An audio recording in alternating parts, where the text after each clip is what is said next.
In this clip, we're reaching the last point for the part 1 of the market analysis lecture, Understanding the Environment.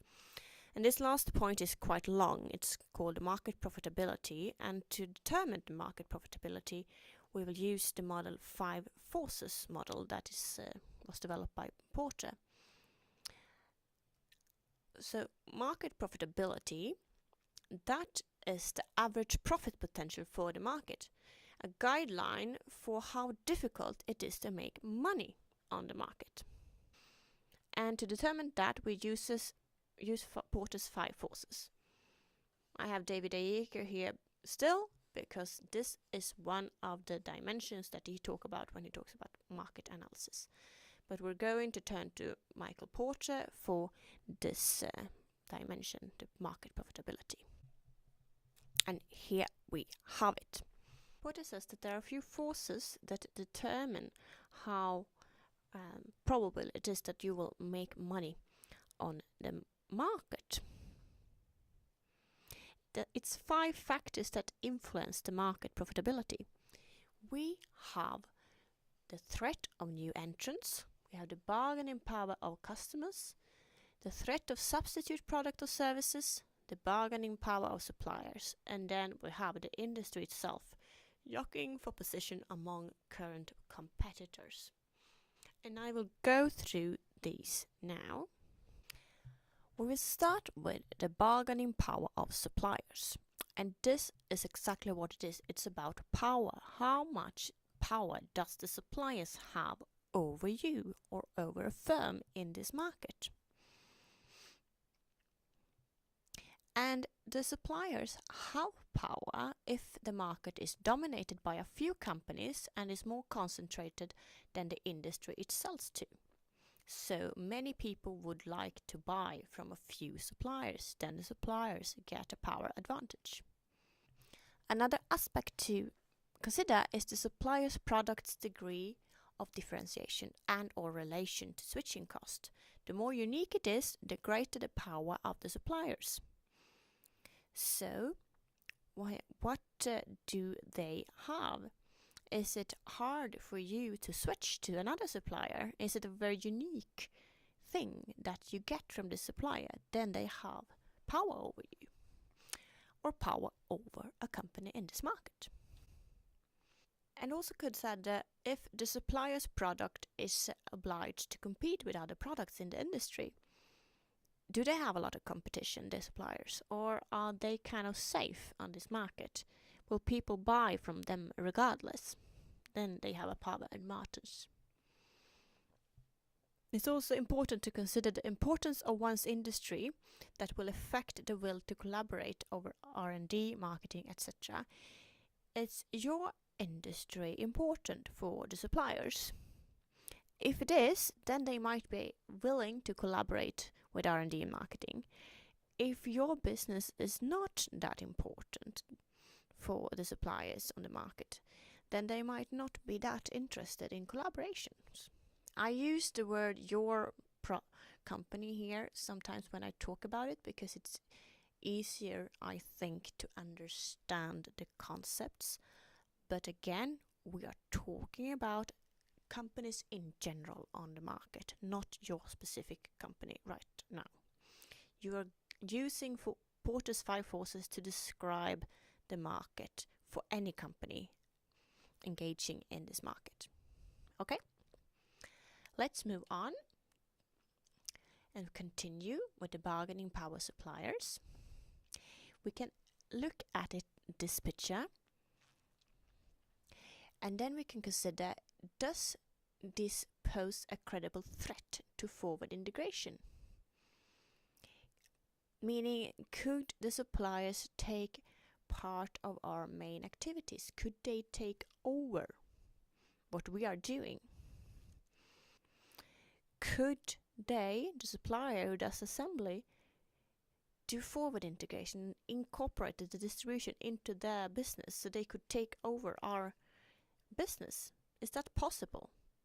Then they have a power advantage. Then we go on to the customers, the clients, the bargaining power of customers. Here we can consider, are the customers concentrated? Do they purchase in large volumes? And suppliers with high fixed costs are most vulnerable. So do the clients buy things in large volumes? Do we have high fixed costs and then we kind of need to get things out? And are there few clients that buy in large volumes, then they have power over us. One example that I've looked upon myself is within the healthcare sector, where the counties, that is landsting in Swedish, the counties, they buy products in bulk and they kind of join forces and buy together with each other. So you could end up as a supplier having only 6 clients in Sweden, and then they buy large volumes every time, so the market changes quickly and you're very much in the hands of the clients, the customers. So they have a power advantage in that case. Also consider, do the clients purchase undifferentiated or standardized products? Then they could probably switch quite easily and then they have a power advantage. Is the company offering a large portion of the customer's product offering? So if what you are offering to your clients, is that important for what they are offering others? In that case, you will have a power advantage, but if not, then they might have a power advantage. We continue. The quality of the end product, independent of the quality provided by the supplier. So, if the quality of whatever the client firm is producing, is that independent of the quality that you provide? So they don't really care if you provide something that has good quality or poor quality, then they have a power advantage. If they're really dependent on the quality of your product, then you might have a power advantage.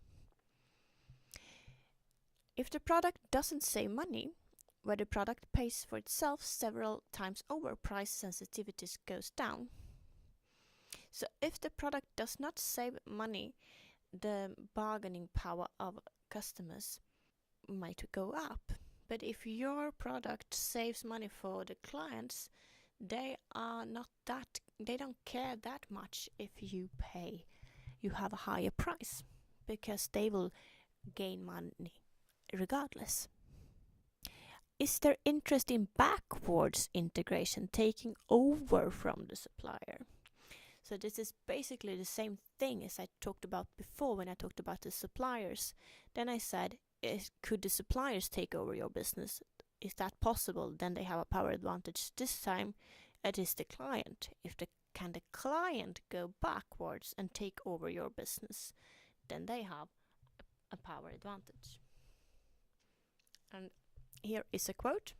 A company's choice of suppliers to buy from or buyer groups to sell to should be viewed as a crucial strategic decision. Okay, that's what Porter says. Now let's look at the threat of new entrants on this market. Threat of new entrants, that is affected by economies of scale with respect to research, development, marketing, sales, services, etc. Is it so that if you are already on this market and you have kind of gotten the things up and you have started to do research and development and you built up lots of stuff and you have an economics of scale now, so if a new entrant would come, that company would have higher costs for all of this because you have already achieved economics of scale since you've been in the business for a while. The new entrant would have a disadvantage here because they would have higher costs in the beginning. Then the threat of new entrants becomes lower. Product differentiation. Unique identity making the product stand out and consumed by loyal users. Have you already kind of created a brand, loyal users that wants to stick to that particular product?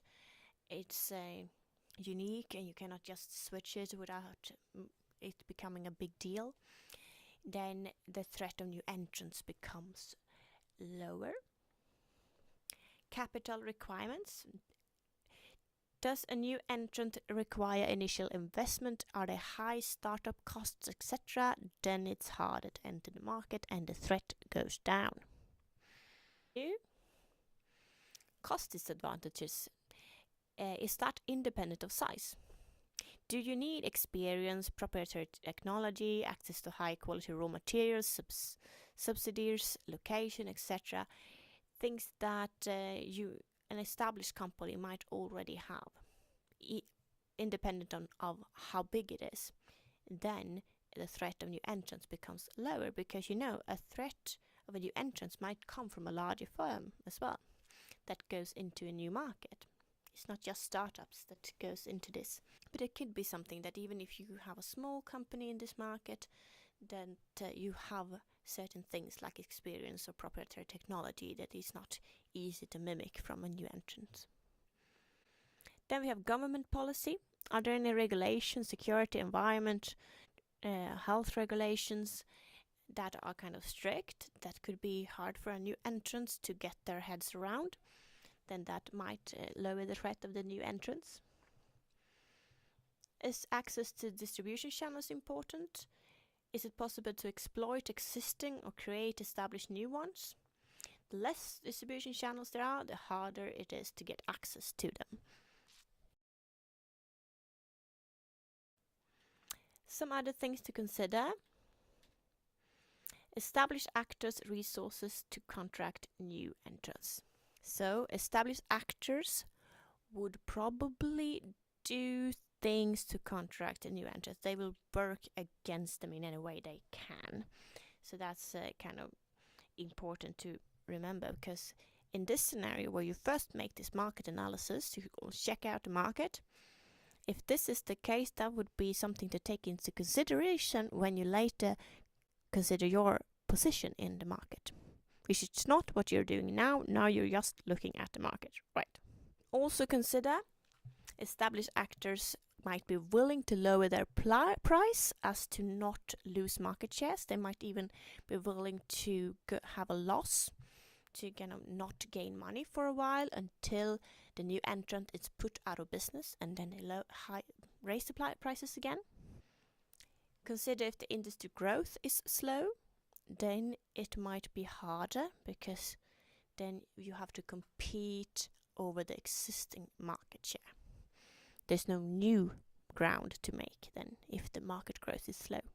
Consider also if the competitive conditions are changing. Are there patents running out? For instance, that is important in the pharmaceutical industry. Then we continue with the threat of potential substitutes. Can this place a ceiling on the prices that can be charged? Is there other things that people might start buying if the price on your product or the thing that you're aspiring to enter into market, if that goes up, will people just switch and do something else instead to solve that particular problem? Then the threat of substitutes goes up. And be aware of substitutes from industries earning high profits, because these industries, they already have a lot of money, so they might be willing to have lower prices on the substitutes in order to gain market share. Then lastly, we have the intense rivalry among existing firms, and we have that if we have a large number of competitors of equal size and power. If the industry growth is slow, that might lead to fights for market share, as I already mentioned before. If the products are undifferentiated and lock-in effects are negligible, meaning that if products looks roughly the same, and it's not kind of easy for a client to be locked into using that particular product and not switching it, then there's intense rivalry.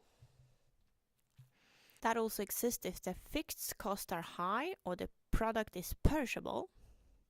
I mean, if it's clearly a temporal success that tempted to cut prices. That it also happens if the capacity increase in large increments over capacity and price cutting. meaning that one day there's a large demand, and then people raises their capacity to reach that demand, and then the demand goes down, and then it's not possible to kind of seamlessly follow the demand. You kind of have to go up a lot or go down a lot. Then you get overcapacity, and that could also lead to price cutting, and you might lose money in this market. Are the exit barriers high? Do companies in this business have specialized resources or management that is loyal to a specific industry? Everyone working within these firms are really there because they love this market. They want to be there. That could be the case for biotech companies, I imagine, because people are there, they are excited about this, they have learned about it, and they really want to make a change or something like that. And then to say like, okay, this didn't work for us, we're going to do something entirely different with this company. That could be hard. It could be hard to kind of just quit this market and start with a new market. Then if that is the case, the intense rivalry might also be there. If the rivals are diverse in strategies, origin, and kind of corporate personalities, they might also contribute to the rivalry among them, because then they have lots of ways to compete. And here's another quote. Rivalry among existing competitors take the familiar form of jockeying for position, using tactics like price competition, product introduction, and advertising slugfests. If you look at all of these 5 forces, you get a certain feeling for how hard it is to make a profit in this market. And it's good to do that in order to kind of think about your own strategy in relation to the market. And also in order to see, is it worthwhile? Is it possible to make money on this market?